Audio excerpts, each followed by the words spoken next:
We bring in the studio this morning one of the gay rights activists, Mr. Should I call you Mr? Sure. Pepe Julian Onzima. Thank you for coming in. Thank you for Good having morning. me. Morning to you. Why are you gay? Who says I'm gay? You are gay. You are a transgender. What shows that I'm gay? You are a transgender, yes, and you're a gay rights activist and an outspoken lesbian, homosexual. How can I describe you? Now, we're looking at the raging debate. You're a gay rights activist. Why should someone be gay? You're having a girlfriend. Yes. Do you perform the natural obligations? I'm not sexually active right now. So what are you doing with this lady? By choice. By choice? Yeah. I've just not, I've chosen not to engage. Doesn't that make you gay? What do you mean, doesn't that make me gay? I am male and attracted to a female. So who is gay? It's got to be one of the craziest interviews ever. But as we saw over this weekend, it's just par for the course for the conservative renaissance going on in Africa. We're going to see the latest on the controversial LGBT law that was just passed in Uganda. And we're going to see why, in many ways, it really is the wave of the future. Ugandan President Yoweri Museveni has just signed into law one of the world's most stringent anti-LGBT legislations, sparking condemnation throughout the West and concerns over human rights violations. The law, which extends the existing criminalization of same-sex relations in Uganda, imposes even harsher penalties, including the death penalty for so-called serial offenders and individuals found guilty of transmitting terminal illnesses such as HIV. Moreover, the law also stipulates a severe 20-year prison sentence for, quote, promoting homosexuality, effectively criminalizing advocacy and support for LGBT rights. Now, this is a key aspect to the law.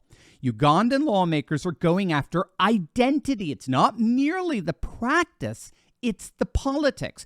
Ugandan lawmakers have effectively made identity politics illegal in Uganda. They went after not just LGBT lifestyle, but the ideology expressed in radical LGBT identity politics so rampant in the West today. So we have to understand that nations like Uganda are looking over at us and what's happening here in our culture wars, and they're openly admitting they want nothing to do with it. And they're being radically proactive in making sure that nothing like that comes near their borders. Uganda appears to want absolutely nothing to do with it. Here's some highlights from their proceedings. House will not shy to restrict any right to the extent of the House recognizes, protects, and safeguards the sovereignty of this country, the morals of this country, the cultures, and will always legislate for our people. That is what the majority have done today in this House, the 389 members of Parliament. We will have our morals. We will protect our children. And we are making this law. We are making this law for ourselves. We are making this law for our children. We are making this law for the children of our children. This country will stand firm. And once it passed, I can tell you, Madam Speaker, we are going to reinforce the law enforcement officers to make sure that homosexuals have no space in Uganda. The bill ended up passing overwhelmingly, and it was just signed into law by the president of Uganda. Now, ironically, it's not just the Biden administration that's freaking out over this. Ted Cruz, yes, you heard that right, Texas Senator Republican Ted Cruz is up in arms over this law. He called the law, quote, horrific and wrong.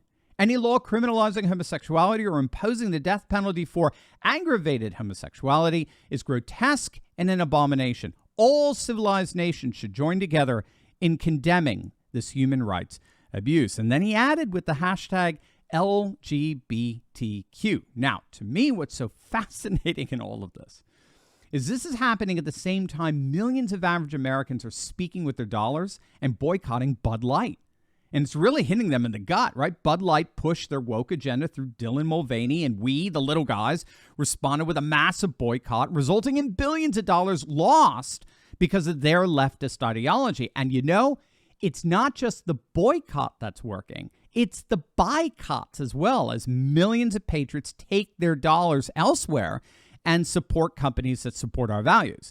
So we can continue this boycott and do it to other woke corporations too. It's time to fight. Stand with us at patriotswitch.com/Turley.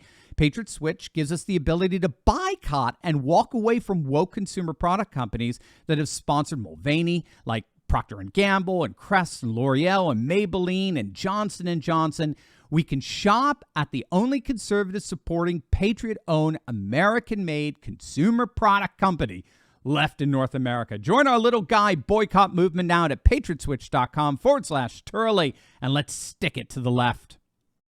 Unfortunately for the likes of Biden and Cruz, what's happening in Uganda in many ways is just par for the course of a much larger movement going on, not just through the continent of Africa, but indeed all over the world, a movement characterized by a grand return, a return to traditional moral values.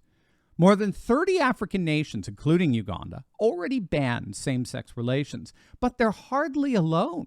Russian legislatures are even now passing a bill that would ban all pro-LGBT propaganda from the nation. The nation of Hungary, under the leadership of the extremely popular Prime Minister Viktor Orban, who's won 4 back-to-back landslide elections in a row, they've enacted laws banning schools from using materials seen as promoting homosexuality and pro-LGBT values to their students. In the nation of China, new media standards have been established throughout the nation, banning what media regulators called, and I kid you not, sissy idols and effeminate men. Even the nation of Japan, one of America's staunchest allies, Japan's courts have consistently banned same-sex marriage. And I haven't even brought up the Middle East. We're talking whole continents here who are pushing back against all of this. This is the new geopolitical reality.